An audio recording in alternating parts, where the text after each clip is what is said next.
Before we can ever walk in peace, before we can ever overcome anxiety, before we can ever stop overthinking, we must come to terms with this truth. The real war is not out there, it's in here. In the hidden chambers of your mind, in the quiet corridors of your thoughts, that's where the battle rages. Not against flesh and blood, not against the world around you, but against every whisper that tells you you're not enough, every echo of fear, every shadow of doubt that creeps in when the room is silent. So many walk through life thinking they are simply unlucky, or cursed, or overwhelmed by circumstance.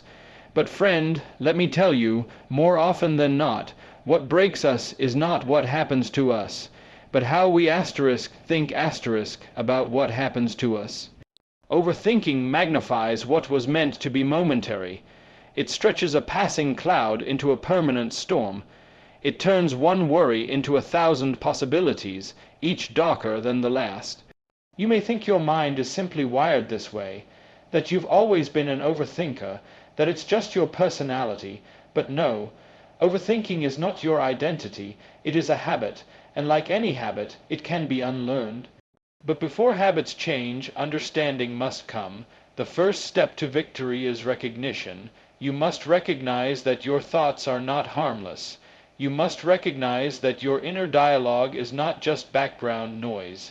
It is the steering wheel of your life. Thoughts shape feelings, feelings shape behavior, behavior shapes destiny. So what you think, what you dwell on, what you obsess over matters far more than you may realize. The enemy of peace does not always come with loud noises and chaos. Sometimes it comes dressed in the disguise of rational concern. It comes as the late night what-if, the replay of a conversation, the regret of a decision, the fear of tomorrow, and once it takes hold, overthinking becomes a cycle. A cycle that feeds itself. You think to prepare, but you end up paralyzed. You analyze to avoid failure, but end up fearing even success. You reflect hoping to grow, but end up shrinking in the shadow of your own doubts. But let me tell you something vital. You are not your thoughts. Your mind is a garden, and not every seed that lands there deserves to grow. Some thoughts must be pulled up by the root. Some thoughts must be cast out the moment they enter. Because if you do not take authority over your mind will take authority over you. You must begin to separate truth from emotion, fact from fear, reality from imagination. Just because you feel something doesn't mean it's true. Just because you think something doesn't mean it deserves a place in your life. Some of the loudest lies come wearing the voice of your own reason. Recognizing the battle is in your mind doesn't mean pretending your problems don't exist. It means understanding that your power lies not in what happens to you, but in how you respond in your mind and heart. It means realizing that you are not helpless, you are equipped, you are able, you are not at the mercy of every anxious thought that enters. You have the ability to choose what stays and what goes, and that choice begins with awareness. The battle is real, but so is your authority over it. One of the deepest roots of overthinking is the desire for control. We want to know what's coming. We want to ensure every outcome, prepare for every scenario, and protect ourselves from the unknown. The human heart craves certainty, but life rarely gives it. And so we begin to think, and then overthink, not because we love to worry, but because we believe that by thinking more, we can somehow prevent pain. We believe that by rehearsing every possibility, we'll be ready for anything. But in truth, the more we try to control, the more anxious we become.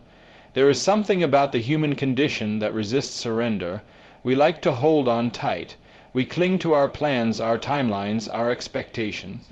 We grip our futures with clenched fists, afraid that if we let go, everything will fall apart. And yet, in our effort to secure peace through control, we often lose both, because we were never created to carry the weight of the world on our shoulders. That role was never ours to begin with. The more we try to direct every detail of our lives, the more we feed the lie that we are responsible for what only God can handle. We make ourselves the architects of our own peace, and when things don't go according to plan, we crumble under the pressure. The truth is, we are finite beings. We cannot see the whole picture. We do not know what tomorrow holds, but there is one who does, one who stands outside of time, who sees the beginning and the end all at once, and who has not for a single moment taken his eyes off you. Surrender is not giving up, it's not weakness, it is not irresponsibility. Surrender is trust in its highest form. It is saying, I do not know what will happen, but I know who is with me. It is the decision to let go of your illusion of control and rest in the hands of the one who never fails. It is the difference between pacing the floor in worry and sleeping in peace. Some of us think that if we let go, we'll be left with nothing. But the truth is, it's in letting go that we finally make room. Room for direction, room for clarity, room for peace to enter. You cannot receive with closed hands. You cannot be guided if you refuse to move unless you know the entire plan.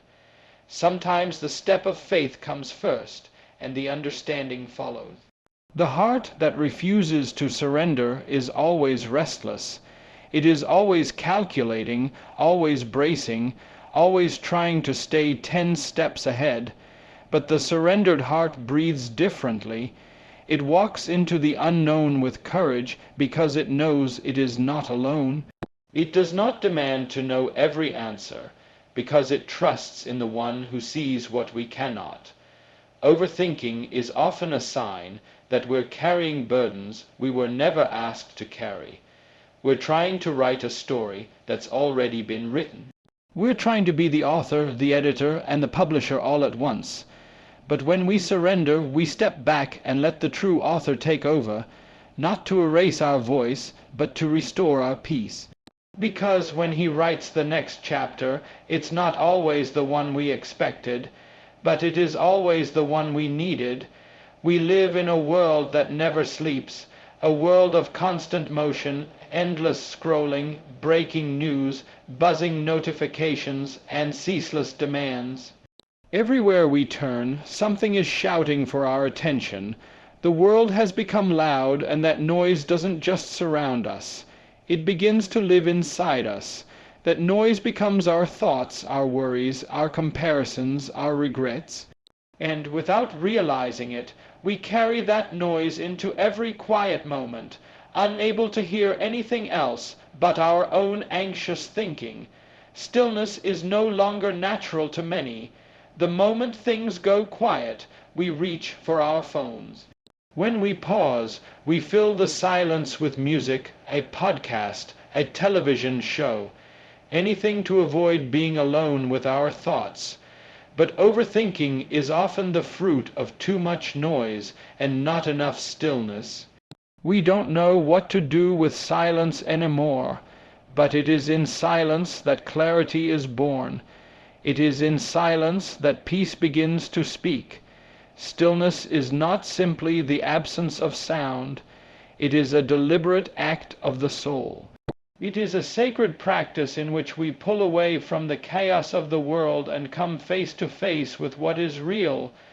Stillness is where we stop striving, stop fixing, stop solving, and simply be asterisk. It is in that moment, when the noise fades and the striving ceases, that we often hear what we've been too distracted to notice.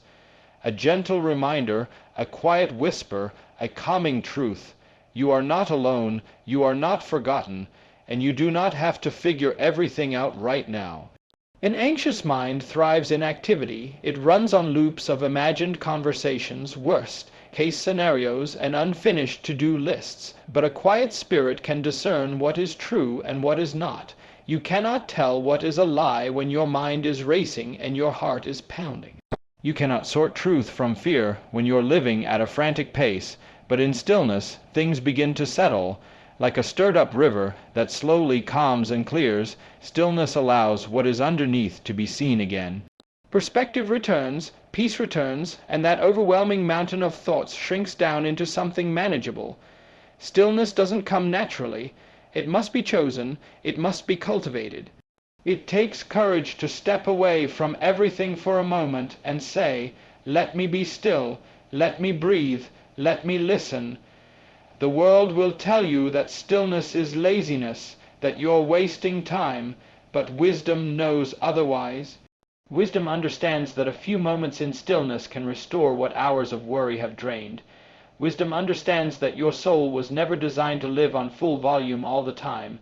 When you silence the noise, you make space for something deeper. You allow room for presence, for awareness, for grace, the things you were chasing in your busyness. Peace, direction, strength, were never found in the noise. They were waiting in the quiet, and yet most of us miss them, simply because we never stop long enough to receive them. The anxious mind will say, "You don't have time to be still. You need to fix everything now."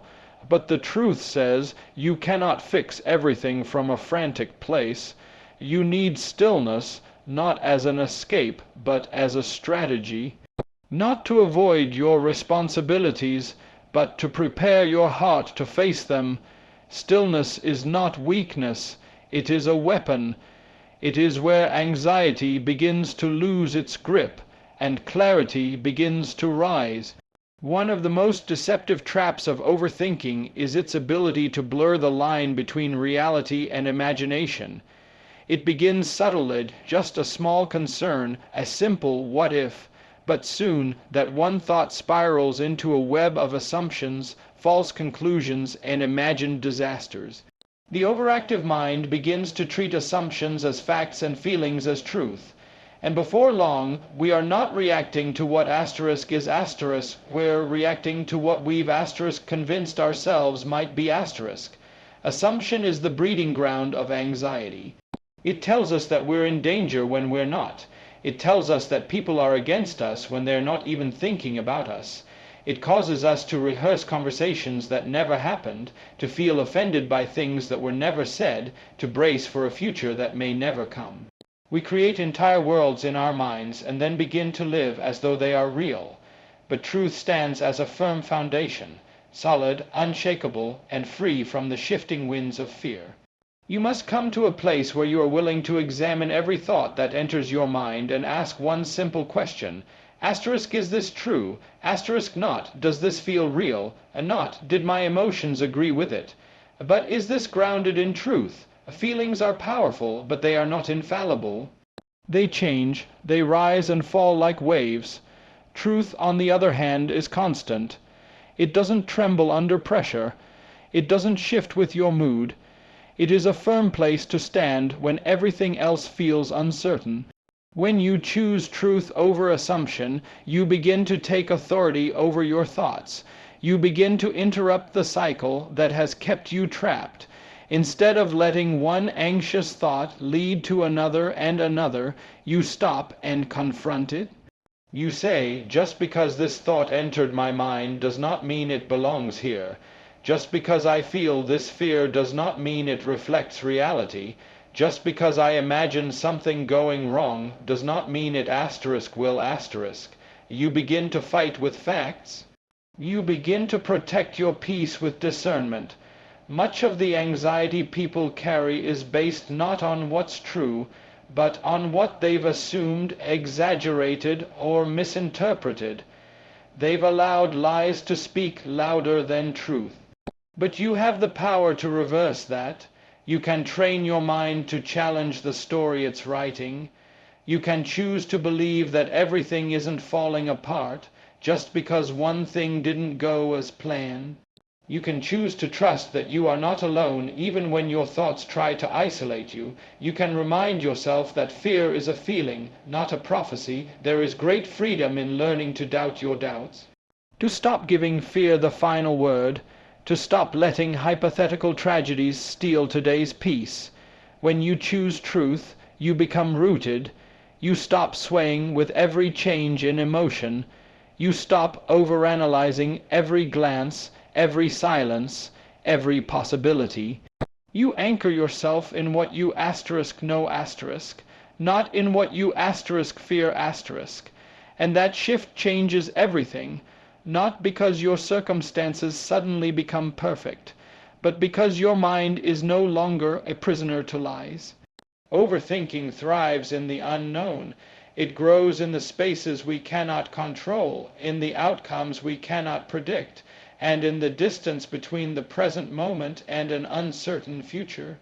We begin to project ourselves days, weeks, months, even years ahead, trying to solve problems we haven't yet faced, trying to carry burdens we haven't yet been given, and in doing so, we overwhelm ourselves with a life we were never meant to live all at once.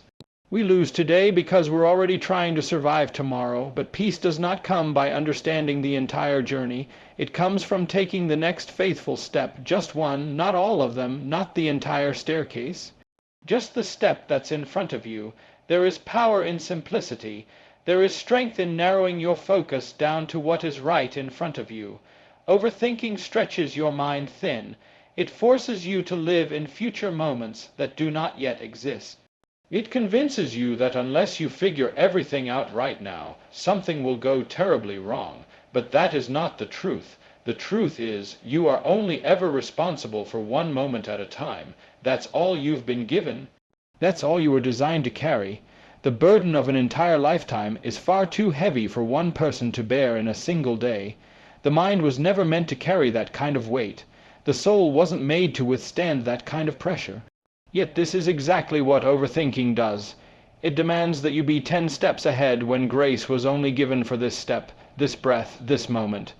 To walk boldly into each day is not to walk without fear. It is to walk with trust. It is the courage to say, I don't need to have the full picture, I don't need every answer, I just need to keep moving, because movement breaks the cycle of mental paralysis. Motion, even slow and unsure, is stronger than the loudest anxious thought. Every step forward says, I refuse to stay stuck in my mind. I will not be trapped by fear. I will go on even if I must go trembling. There is something sacred about showing up to the day in front of you. Not the version of the day you planned, not the version you feared, but the one that is asterisk. You get up. You do what you can. You be faithful with what's in your hand. And when you do that, something shifts. The pressure to be perfect lifts. The anxiety that demanded you have it all figured out weakens. Because you realize that the future is built not in leaps, but in steps. Small, intentional, courageous steps.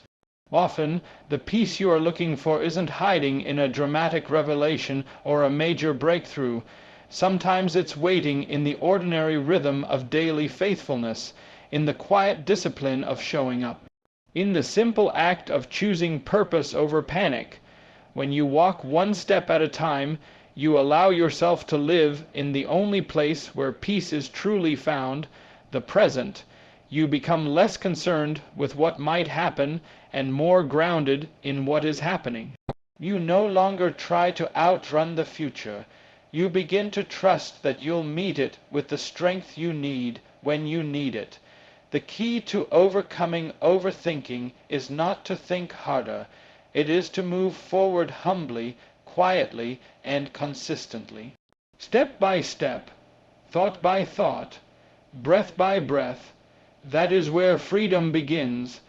Not in figuring everything out, but in trusting that you don't have to. Not in knowing every turn of the road, but in knowing that each step you take is not taken alone.